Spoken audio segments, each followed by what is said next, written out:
नमस्कार। माली समाचार हिंदी में आपका स्वागत है। मैं दिनेश माली। क्या इस बार इंडिया गठबंधन की बैठक में होगा सीट बंटवारा? आइए जानते हैं किन राज्यों में है समझौता सबसे मुश्किल। 28 विपक्षी राजनीतिक दलों की विपक्षी गठबंधन की मंगलवार को दिल्ली में बैठक होगी। इससे पहले इस गठबंधन की 3 दौर की बैठकें हो चुकी है। विपक्षी दलों के Indian national development inclusive alliance यानी इंडिया की इस बैठक में सीट बंटवारे पर चर्चा हो सकती है। अलग अलग राज्यों में सीट शेयरिंग का फॉर्मूला क्या होगा, कहाँ किस पार्टी की चलेगी, कहाँ समझौते में मुश्किल आएगी, कहाँ गठबंधन होना नामुमकिन सा लग रहा है। आइए सब जानते हैं विस्तार से। सबसे पहले जानते हैं इस बैठक का एजेंडा क्या है। इंडिया गठबंधन की पहली बैठक 23 जून को पटना में हुई। दूसरी बैठक 17-18 जुलाई को बेंगलुरु, जबकि तीसरी बैठक 31 अगस्त और 1 सितंबर के बीच मुंबई में हुई। इसमें आगामी लोकसभा चुनाव एकजुट होकर लड़ने के प्रस्ताव स्वीकार किया गया है। गठबंधन की चौथी बैठक पहले 17 सितंबर को होनी थी, जो अब मंगलवार को हो रही है। कहा जा रहा है कि कई नेता मंगलवार को होने वाली बैठक में 31 दिसंबर से पहले सीट शेयरिंग का फॉर्मूला फाइनल करने की बात पर जोर देंगे।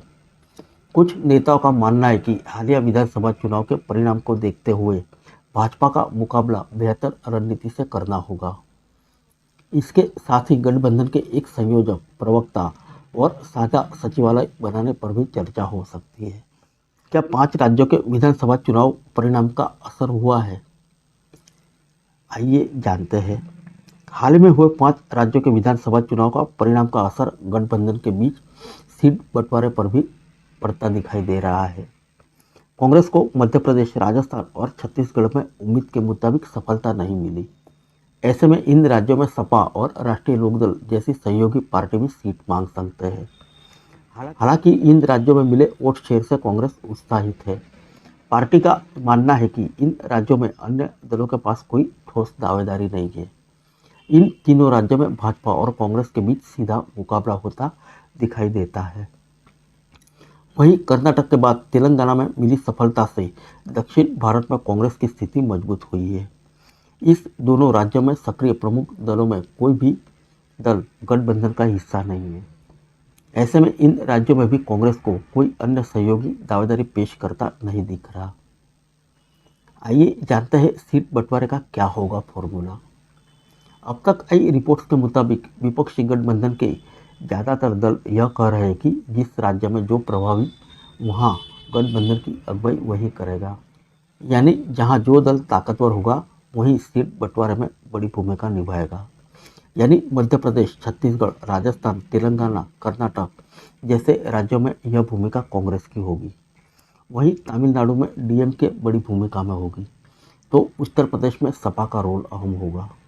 इस तरह अन्य राज्यों में भी यह फॉर्मूला लागू होगा। आइए जानते हैं किन राज्यों में आसानी से हो सकता है समझौता। दक्षिण में कर्नाटक, तेलंगाना, तमिलनाडु में सीट बंटवारे में ज़्यादा मुश्किल नहीं आनी चाहिए। तेलंगाना और कर्नाटक में कांग्रेस बड़ी भूमिका में है। वहीं तमिलनाडु में डीएमके और कांग्रेस पहले भी साथ लड़ती रही है।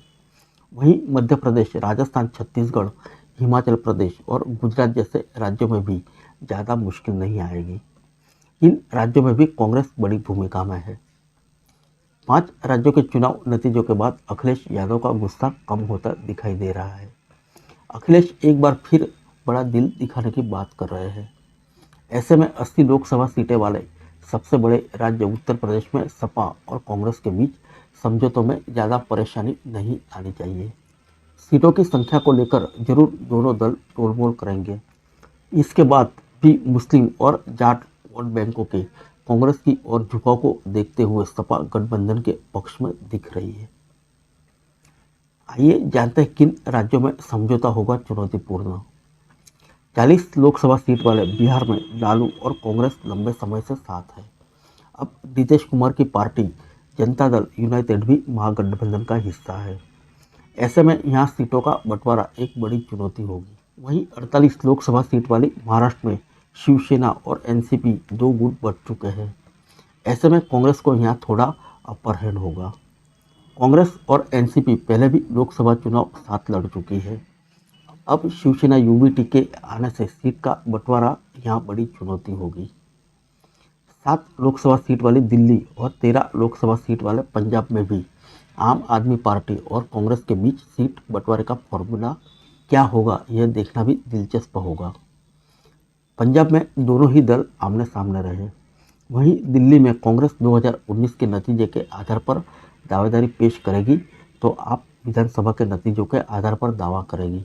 ऐसे में दोनों के बीच सीट बंटवारा बड़ी चुनौती होगी। क्या केरल और बंगाल में बहुत मुश्किल है गठबंधन की डगर? आइए जानते हैं।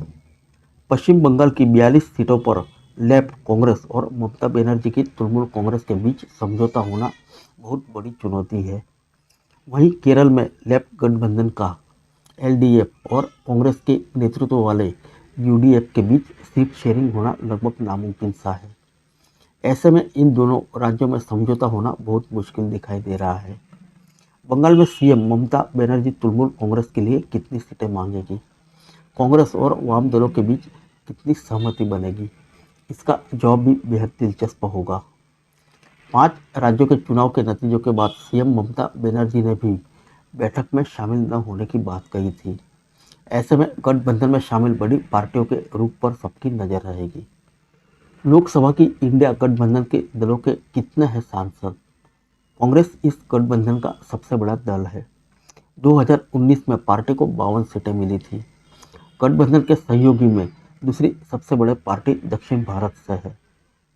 तमिलनाडु में सत्तारूढ़ द्रमुक ने 2019 में 23 सीटें जीती थी। पश्चिम बंगाल में सत्तारूढ़ तृणमूल कांग्रेस के पास 22, शिवसेना के पास 19, जबकि जनता दल यूनाइटेड के पास 16 सांसद है। गठबंधन के 28 दलों में कई ऐसी पार्टियां भी हैं जिनके पास फिलहाल 5 या इससे कम सीटें हैं। राष्ट्रवादी कांग्रेस पार्टी एनसीपी के पास 5 सांसद है, जबकि समाजवादी पार्टी के पास 3, जम्मू कश्मीर नेशनल कॉन्फ्रेंस के पास 3, सीपीएम के 3 सांसद भी इंडिया गठबंधन का हिस्सा है। फिर मिलेंगे अगले बुलेटिन में अन्य किसी खबर के साथ। तब तक के लिए इजाज़त दीजिए। नमस्कार।